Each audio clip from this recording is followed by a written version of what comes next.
ഇന്ന് നമുക്ക് കംപ്ലീറ്റ് ചെയ്യാനുള്ളത് ഒരു കസ്റ്റമൈസ് കേക്കിൻ്റെ ഓർഡറാണ്. 1.5 kg വെയിറ്റ് വരുന്ന ഒരു വൈറ്റ് ഫോറസ്റ്റ് കേക്കാണ് കസ്റ്റമർ ഓർഡർ ചെയ്തത്.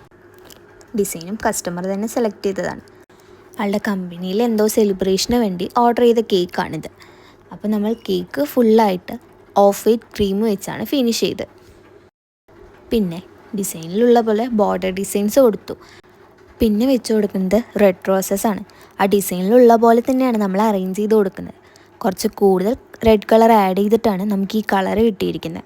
പിന്നെ കുറച്ച് ലീഫും കൂടി വരച്ചു കൊടുത്താൽ നമ്മുടെ ഡിസൈൻ കംപ്ലീറ്റ് ആയി.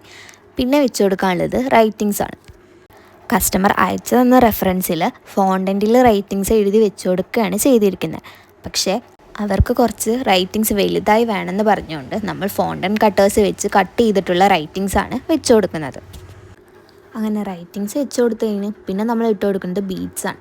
കസ്റ്റമർ അയച്ചെന്ന റെഫറൻസിൽ കേക്ക് ഫുള്ളായി ബീഡ്സ് വെച്ച് കവർ ചെയ്തിരിക്കുകയാണ് ചെയ്തത്. പക്ഷെ അതത്ര ഭംഗിയില്ലാത്തതുകൊണ്ട് നമ്മൾ മിനിമലായ ഒരു ഡിസൈനാണ് കൊടുത്തത്. അപ്പോൾ ഇതാണ് നമ്മുടെ കേക്കിൻ്റെ ഫൈനൽ ലുക്ക്.